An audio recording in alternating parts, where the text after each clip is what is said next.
Hi and welcome to the paddock here at Sepang, the Malaysian Grand Prix coming up. Typical weather, wasn't it? We had a thunder shower. We've had hot, sticky sunshine. It's a fairly typical day in Malaysia. It is very much. It does get a bit cooler when it goes away, but it's a sense it's kind of downbeat, isn't it? Because this is obviously the last time we're going to visit this track. Yeah. Certainly soon in the future, because it's the last Malaysian Grand Prix. It's a very special place to come to. I think it's a great track. I don't know what you did when you drove it, but in terms of Tilker's tracks, this was obviously one of the first ones that came into the new generation of tracks we've got, and I think this was probably the first one was the best. Well, I came here in 2001 when I was racing my first year of sort of international racing. And Amy, if we pan it on this way, you look at all these buildings. At the time, this was a massive wow factor, wasn't it? Like, wow, we've got office rooms and we've got air-conditioned rooms for drivers and all this kind of stuff. It just didn't exist, back then. It was so, as you say, it was a big step forward in terms of what racetracks were. And it is a shame because it's a great driver's track. There's been lots going on here, isn't it? F1 in schools happened over the last couple of days. Actually, should we wander that way? Because there's a couple of people who can probably tell us more about F1 in schools. Crofty, you're pulling your stomach in. David Croft, of course. Nice to see you too. Thank you very much. Mr. Smedley, you're right. So rude. Hello, Karun. So we were just talking about F1 in schools. Good. So you've been obviously voicing it and Well, I've been there all 4 days, yes. Yeah, so tell us all about it. What's been happening? Well, if you don't know F1 in schools, go to their website and check it out. Students from around the world design, engineer, build and race a fantastic car. The fastest car took only 1.084 seconds to accelerate from start to finish down the track. It is the pinnacle of student engineering as far as I'm concerned. And people you were so there? clever, Rob Smedley. I don't understand half of what they do, and you've got about that much understanding, but at least some comprehension. Yeah, you're right. It's about that much from here to that window over there, but at least it's that much more than you. Yeah. So, I mean, Williams have obviously gotten involved with picking students along with Randstad. We've got a program going where we've got these young students. Tell us all about it. What's how has this come about, and where do they go from here? Well, the kernel of an idea, as you know, I used to work for a backwater Italian team for about 11 years before I joined the brand that is Williams. And we kind of kicked about an idea there of trying to set up some kind of academy, and it never really come to anything. So when I came here, we put down basically what was the kernel of that idea, because where's the next Mercedes coming from? Where was the Red Bull coming from before that? It doesn't come from you can have the best drivers in the world, and some of the teams clearly do. But as I was just saying to Crofty 5 minutes ago, why has Lewis won the last 2 out of the last 3 championships and Fernando hasn't? Because of the car. So what we need to do is we need to get that base level of engineers coming in, get them as kids, and hopefully you're going to find in there a genius or 2 geniuses or 3 geniuses. And the more you can put together, the better it is. And to be honest, it was from that simple idea that it's come from. I obviously didn't do any of the work. Chris Murray and all of his people, they did all of the work. But in putting it together, but I think they've done a fantastic job. We're in the 3rd year. We've already got one of the students working in race operations. So if you can believe that, the 3rd year guy is already there, working within the department and doing work, doing proper work for a Formula 1 team, important work for a Formula 1 team. So it's been a huge success already. It's the innovation of technology, like you say, with these young kids and what they're going to do. Well, they're not even kids, are they? They're kind of going to be pushing us out the door. You've got the likes of ages with Max Verstappen and what he can obviously achieve, and this is obviously where the engineering world goes. Well, basically, a lot of money in Formula 1 is spent identifying good drivers, but you've got to go out there and get the cream of the engineering crop as well. So when you're driving and racing for Williams next season, you want to have a good car.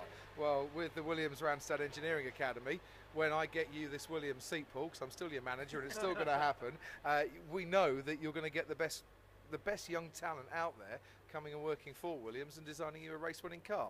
That's how it works, Rob, yeah? So Nikki Salters from Williams just joined us. Hi, Nikki. So obviously there's a group of students from different schools, different countries who have been selected as part of the program, as Crofty mentioned.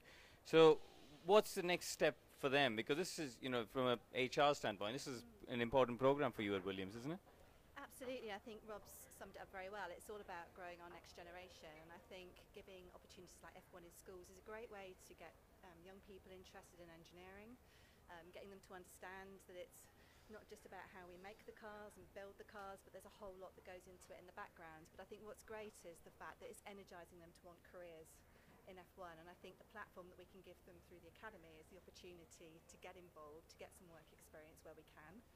But also, let's say they decide they don't want to work for a Formula 1 team going further, it's also about encouraging STEM subjects in their own country, and hopefully they'll go on to be great engineers in whatever they do, wherever they work.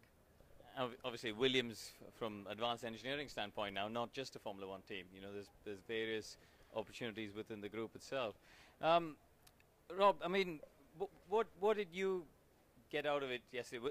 Do you get a like a personal satisfaction? Do you see a spark in these kids? You know, can you spot from even a couple of days where this next sort of generation of genius is coming from? Yeah, definitely. I mean, you can the breadth of talent that you've got there is incredible. You know, I'm really passionate about education, and obviously, you know, education in the STEM subjects as well. And I think that one of the things that really has got me down over the last 10, 20 years is you've got all of these really brilliant kids coming out of really good institutions, and we lose them all to the banks. You know, they come out with engineering science degrees and we lose them all to the banks. And that's because I think that we can't attract them at an early enough age. And initiatives like F1 in schools, you know, the Williams Randstad Engineering Academy, initiatives like that are absolutely core and fundamental to attracting kids into engineering and getting them interested and saying, oh, well, actually, it's not quite as bland as I thought. You know, and you wouldn't think that this would be a problem, you know, especially with engineering industries like Formula 1, but it is. It's a big problem because they come out and they want to go and live in the city, they want to go and live in Shoreditch, they want to go and earn £120,000 a year in their first year out of university, and they wouldn't want to do that. And we actually need to attract them. We can't offer them £120,000, so don't expect that. Are the little Smedley signing up? No, they're absolutely not. They're not allowed. Crofty, you've been through the whole process, F1 schools over the years. How close was it at the top, and how many people took part in it? So we had 51 teams from around the world, 27 different countries were represented. You've got somewhere in the region of 360 students actually there competing. And by the way, they all have to raise their own sponsorship budget to actually get to go and compete at the World Finals. So nothing is given. Hope David Croft isn't taking some of that as well. David Croft took nothing from that whatsoever. But you know, they're spending an awful lot of money just to get to the finals to go and compete. There was one of the teams, I won't name them, in absolute tears because they put absolutely everything into it and just missed out. It was so close at the top there. They were all marked on various different topics: engineering, presentation, the actual speed of the car, whether the car fell apart when it raced or not, and all the marks are totted up. So in the end, Hyperdrive from Australia won, and 13 years ago, the same school that Hyperdrive come from actually won the inaugural F1 in Schools World Championship. So it's great that engineering theme has carried on, and I think will only spread. Thailand, Spain, Japan were there for the first time. There'll be new countries next year as well. I guess what Williams are doing with this academy, it'd be nice to see other teams as well lift up an academy in their sense, and then you can have a real battle of what it is again as well. It makes utter sense for Formula 1 to get more and more involved. Rob has always been there to support the kids and to have a look at their engineering, and now comes along as part of the Randstad Academy. But Liberty Media, I think, are now taking a much closer look at F1 in schools, and that can only be to the better of the sport. Listen, we've talked a lot about the future. We've got about a minute and a half left on the time. Let's talk about the present. This weekend, what do you think? Well, good, I hope. You know, it's definitely a circuit that suits us more than Singapore. I think that's our last bogey circuit really behind us. But you know, we've got some updates. We're still pushing on. That's a really, you know, we got a really good reaction from the factory when we looked at all the bits that were left on the table and what we could get on the car, and we're talking upwards of 4/10. And you know, we've kind of raided the pantry to get all of those bits of lap time that we can. We've had a massive reaction from everybody in design, in production, in aerodynamics, and it's just up to the guys here now to, you know, make sure that we're operating well and we're getting everything that we can out of the car. I think that, you know, from now until the end of the season, we need to be aiming to get inside the top 10 and score points, and very clearly maintain the position that we're in the championship. Good. All right. Well, Paul and I will be back tomorrow after FP1. Yes. And join us then on Williams TV. See you then.